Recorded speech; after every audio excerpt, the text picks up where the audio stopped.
Everyone, welcome to commerce tutorial. मैं हूं आपकी अपनी होस्ट ज्योति। आज हम स्टार्ट करने जा रहे हैं +1 की माइक्रो इकोनॉमिक्स का chapter price elasticity of demand. Last session जो कि हमारा थ्योरी ऑफ डिमांड है, उसमें हमने क्या देखा था? हमने ये देखा था कि हमारी प्राइस और डिमांड में कौन सा रिलेशनशिप होता है, हमारा इनडायरेक्ट रिलेशनशिप। वो हमें क्या बताता है? अगर प्राइस ज्यादा है तो डिमांड क्या होगी? कम। अगर प्राइस कम है तो हमारी डिमांड क्या होगी? ज्यादा। लेकिन हम इलास्टिसिटी ऑफ डिमांड में क्या देखते हैं? अगर किसी वेरिएबल में जिनके ऊपर डिमांड डिपेंड करती है, various factor on which demand depend, अगर उनमें कुछ परसेंटेज, कुछ अमाउंट ऑफ चेंज आ रहा है, एज द रिजल्ट उसका डिमांड में कितने अमाउंट ऑफ चेंज आ रहा है, इसको हम क्या बोलते हैं? Elasticity of demand. Elasticity of demand means वो जो चेंजेस है वो बहुत ज़्यादा है कि बहुत ज़्यादा कम है, यही चीज़ हमें बताती है इलास्टिसिटी ऑफ डिमांड। और जो हमारी इलास्टिसिटी ऑफ डिमांड है, ये कितने टाइप्स की होती है? 3 टाइप्स की। Price, income and crops. ये कौन से हमारे डिफरेंट डिटर्मिनेंट्स हैं जिन्हें हमने लास्ट सेशन में डिस्कस किया था। अब प्राइस क्या बता रहे हैं? अगर कितनी अमाउंट का प्राइस में चेंज आ रहा है, उसके कितने एस्पेक्ट, कितनी न्यूमेरिकल वैल्यू में डिमांड इंक्रीज या डिक्रीज हो रही है। अगर सपोज करो हमारी प्राइस 1% इंक्रीज हो रही है तो उसका डिमांड पे कितने परसेंटेज इफेक्ट पड़ रहा है। अगर हमारी प्राइस 5% से डिक्रीज हो रही है तो उसके रिटर्न में हमारी डिमांड कितने परसेंटेज इंक्रीज हो रही है। ये क्या बताती है? Price elasticity.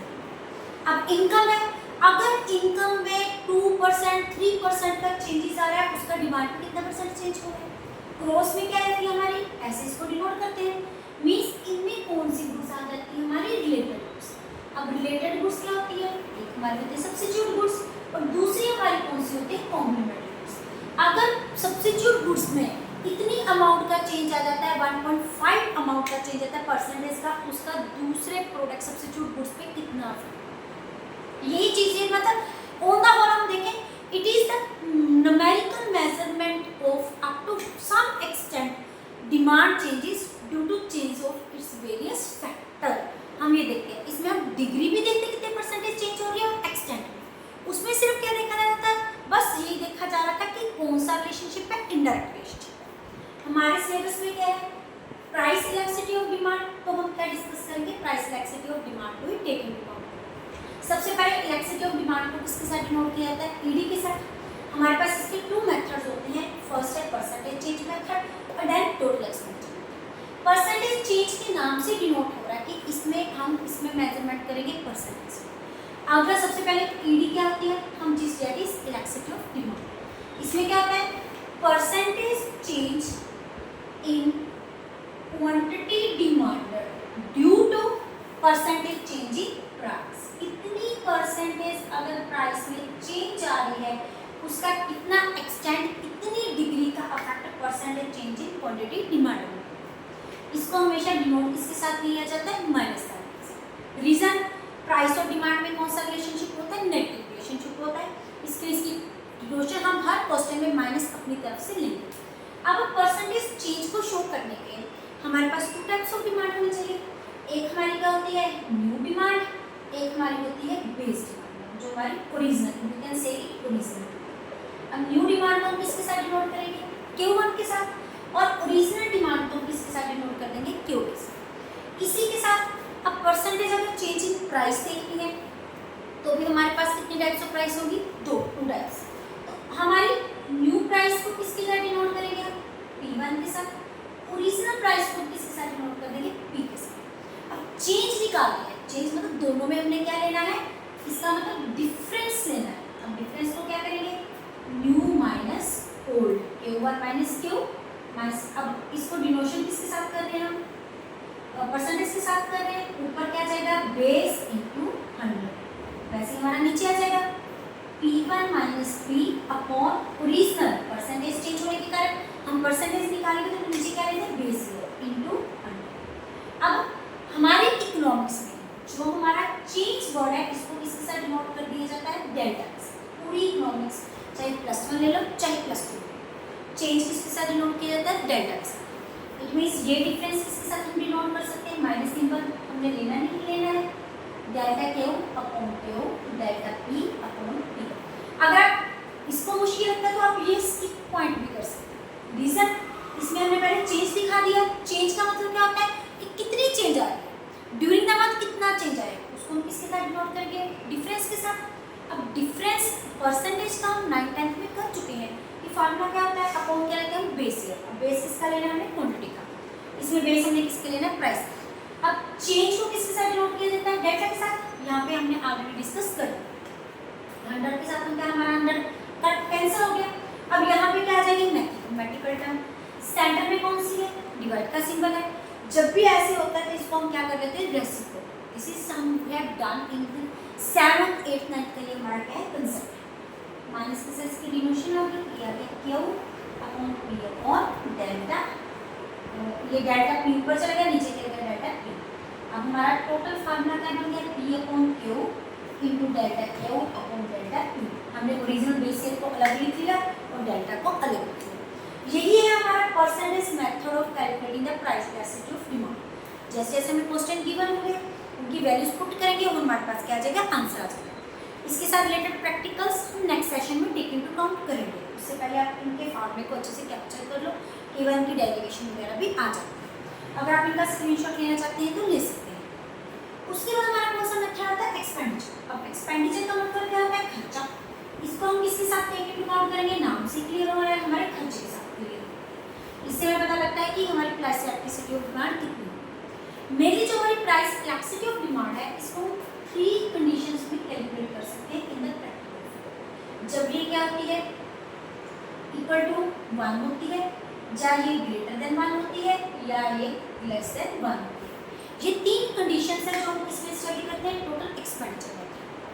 Elasticity of demand equal to 1 का मतलब हो गया जितना हमारा टोटल एक्सपेंडिचर में चेंज आ रहा है, सेम चीज, मतलब अपना जो टोटल एक्सपेंडिचर है वो कह रहा है सेम है। चाहे प्राइस इंक्रीज हो रही है, चाहे प्राइस हमारी डिक्रीज हो रही है, उसमें कोई भी चेंज नहीं है।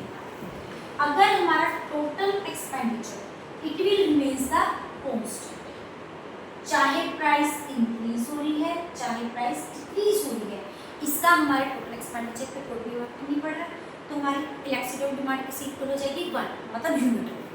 अगर हमारी टोटल एक्सपेंडिचर और हमारी प्राइस में कौन सा रिलेशनशिप है, इनडायरेक्ट रिलेशनशिप, तो हमारी इलास्टिसिटी ऑफ डिमांड क्या हो जाएगी, ग्रेटर। इट मींस अगर टोटल एक्सपेंडिचर इंक्रीज हो रहा है तो अगर प्राइस के इंक्रीज होने के कारण टोटल एक्सपेंडिचर डिक्रीज हो रहा है, means they move in the opposite directions.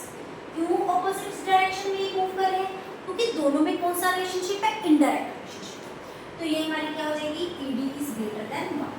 अगर प्राइस के डिक्रीज होने के कारण टोटल एक्सपेंडिचर इंक्रीज हो रहा है, तो उसमें क्या होता है, हमारी ईडी इसके साथ इक्वल ग्रेटर देन 1 होती है, मतलब more than unit. On the other hand जब टोटल एक्सपेंडिचर और प्राइस में कौन सा रिलेशनशिप होता है, डायरेक्ट रिलेशनशिप, तो मींस वो कौन सी डायरेक्शन में मूव करते हैं, सेम डायरेक्शन।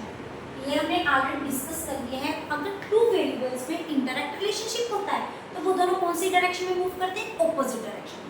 अगर दोनों में डायरेक्ट रिलेशनशिप होता है तो कौन सी डायरेक्शन में मूव करते हैं, सेम डायरेक्शन। मींस अगर प्राइस के इंक्रीज होने के कारण टोटल एक्सपेंडिचर इंक्रीज हो रहा है, अगर प्राइस के डिक्रीज होने के कारण टोटल एक्सपेंडिचर डिक्रीज हो रहा है, तो क्या होगी, हमारी टोटल एक्सपेंडिचर मेथड के अकॉर्डिंग हमारी price elasticity of demand will be less than 1।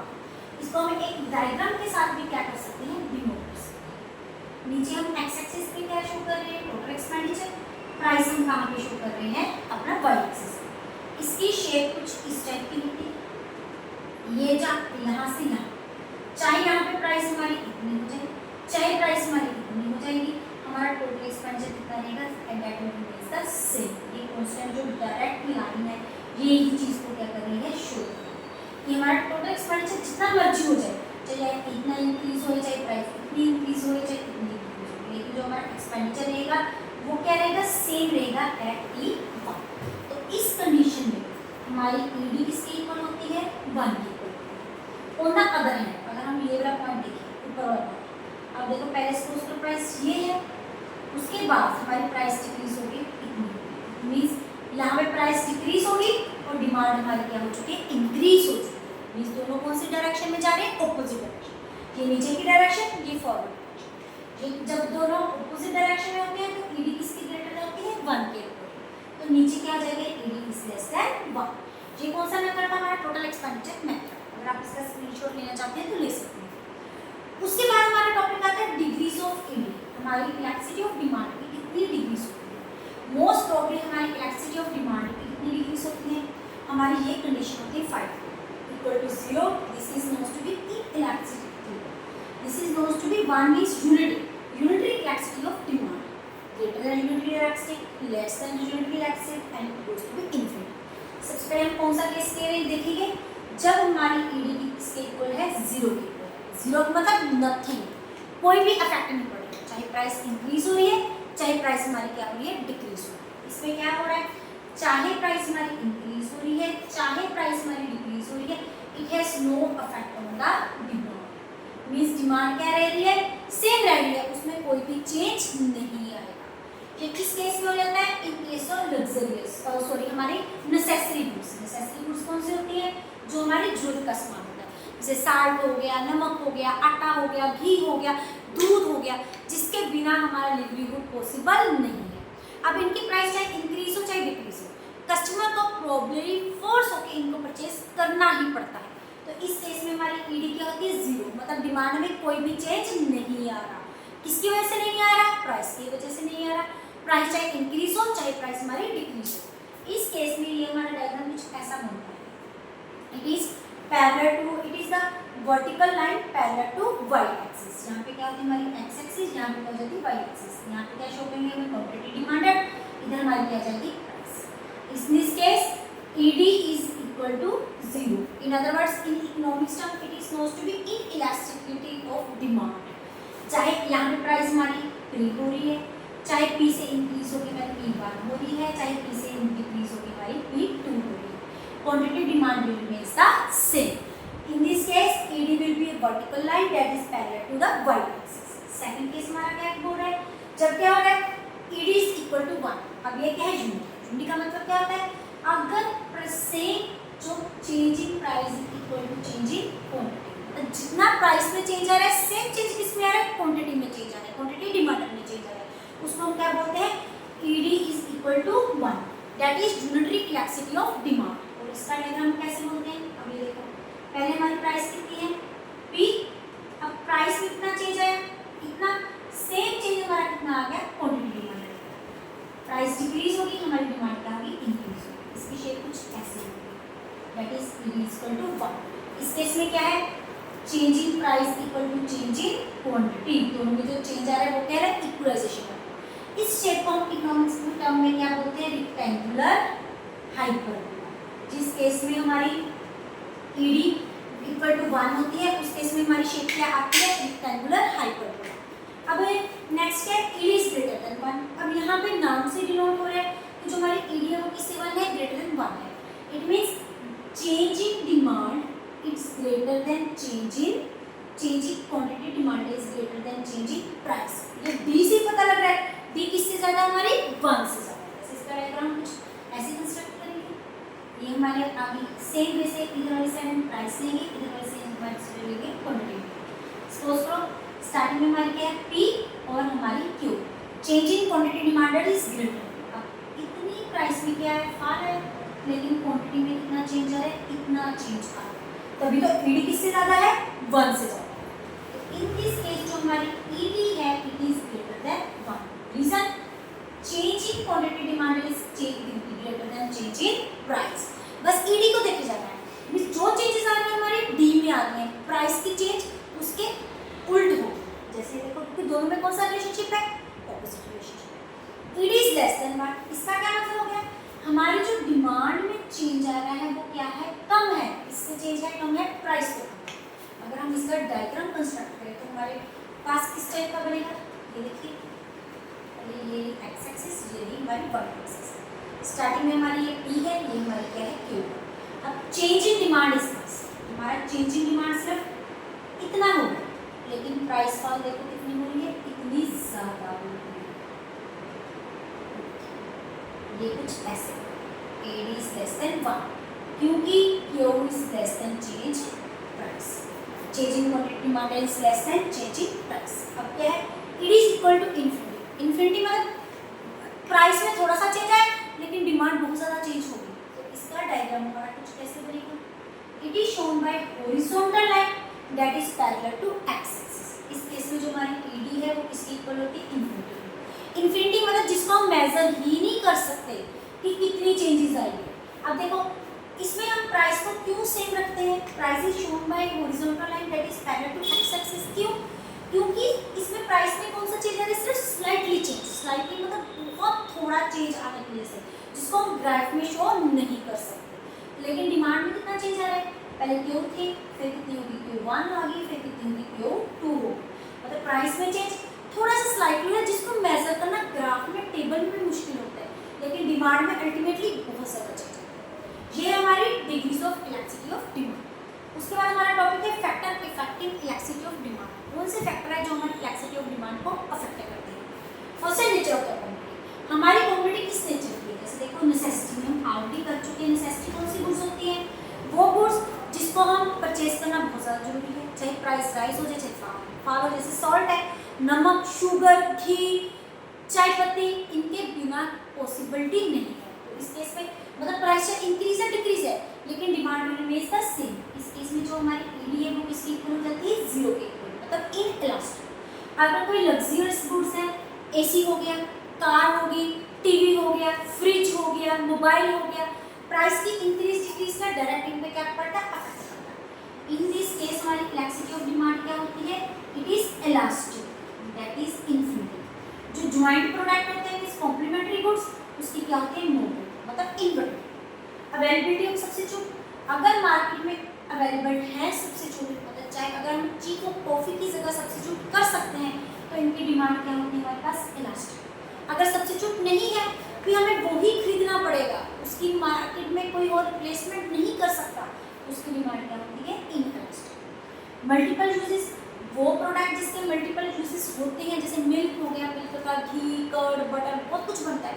अगर उसकी प्राइस थोड़ी सी चेंज होती है, डिमांड एकदम से चेंज होती है, मतलब उसकी डिमांड किसकी इक्वल हो जाती है? हमारी इलास्टिक। ऑनर गुड्स जिनकी अवेलेबिलिटी मतलब जिनके मल्टीपल यूजेस नहीं है, उनकी क्या हो जाएगी? हमारी इनइलास्टिक। पोस्टपोन ऑफ यूज, वो प्रोडक्ट जिसको हम फ्यूचर में पोस्टपोन कर सकते हैं कि अगर आज नहीं यूज़ कर पाए तो हम कल यूज़ कर लेंगे, कोई बात नहीं। अगर आज हम मोबाइल नहीं खरीद पाए, अगर मोबाइल की आज प्राइस इंक्रीज हो रही है, हम फ्यूचर में जाके खरीद लेंगे। मीन्स जिसको हम पोस्टपोन कर सकते हैं उनकी क्या हो जाएगी? इलास्टिक। जिनको पोस्टपोन नहीं कर सकते उनकी क्या हो जाएगी? इनइलास्टिक। इनकम ऑफ पीपल, लोगों की कितनी इनकम है? अगर हमारी सोसाइटी में 3 टाइप्स के लोग रहते हैं, रिच, मीडियोकर एंड पुअर। अगर जो मेनली मीडियोकर जो रिच क्लास होती है, उनको भी फर्क नहीं पड़ता, उनकी ऑलरेडी बहुत स्टैंडर्ड ऑफ लिविंग है, उनकी इनकम बहुत ज़्यादा है, उनकी डिमांड क्या हो जाएगी? इनइलास्टिक। उन्होंने अगर कार खरीदनी है तो खरीदनी है, जितनी मर्जी प्राइस इंक्रीज डिक्रीज हो जाए। उनका अगर जो मिडिल क्लास है उनकी क्या हो जाएगी? हमारी इलास्टिक हो जाएगी, उसकी प्राइस इंक्रीज डिक्रीज हुई नहीं कि वो जाके परचेज करेंगे। हैबिट ऑफ द कंज्यूमर, अगर कोई पर्सन किसी चीज़ का हैबिचुअल है, जैसे कोई ड्रंकर्ड है या कोई सिगरेट पीता है, उसकी डिमांड बहुत ज़्यादा होगी, इलास्टिक इनइलास्टिक होगी। चाहे वो जितनी मर्जी प्राइस उसकी इंक्रीज हो जाए डिक्रीज हो जाए, उसने उसको पीना ही पीना है। मतलब जिसकी चाहे हैबिट है, किसी चीज़ का हैबिचुअल है, उसकी डिमांड हमारी क्या हो जाएगी? Elastic. Percentage of income spend of commodity, अगर कोई पर्सन अपनी इनकम का बहुत कम पॉइंट किस पे स्पेंड करता है? इनकम में स्पेंड करता है, तो उसकी डिमांड क्या हो जाएगी? इनइलास्टिक। अदरवाइज दूसरे पर्सन की क्या हो जाएगी? इलास्टिक।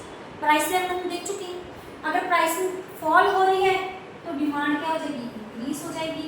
अगर किसी प्रोडक्ट की प्राइस कम है तो उसकी डिमांड क्या हो जाएगी? बढ़ जाएगी। ये ऑलरेडी हम इसमें पढ़ चुके हैं, लॉ ऑफ डिमांड में पढ़ चुके हैं। लास्ट है टाइम पीरियड। अब टाइम पीरियड कितने टाइम्स के होते हैं? Short period, long period. अगर टाइम पीरियड छोटा है तो हम इतनी जल्दी चीज़ को अरेंज नहीं कर सकते, उस केस में हमारी डिमांड क्या हो जाएगी? इनइलास्टिक। अगर लॉन्ग टाइम पीरियड है, sorry inelastic is denoted by 0 से। अगर लॉन्ग पीरियड है तो कंज्यूमर की टेस्ट, फैशन, हैबिट सब कुछ चेंज हो सकता है, तो उस केस में डिमांड क्या हो जाएगी? इनइलास्टिक। सबसे इंपॉर्टेंट टॉपिक है, इवन इनमें असर्शन एंड रीजनिंग पूछ ली जाती है, 1 मार्क्स के हमारे क्वेश्चन आ जाते हैं, जब पर्टिकुलर पॉइंट्स लिख के भी पूछ ले जाते हैं। अगर आप इनका स्क्रीनशॉट लेना चाहते हैं तो ले सकते हैं। इसी के साथ हमारा ये चैप्टर खत्म होता है। वीडियो अच्छी लगे इसको लाइक करें, ज़्यादा से ज़्यादा शेयर करें, चैनल को सब्सक्राइब करना ना भूलें। Thank you, have a nice day.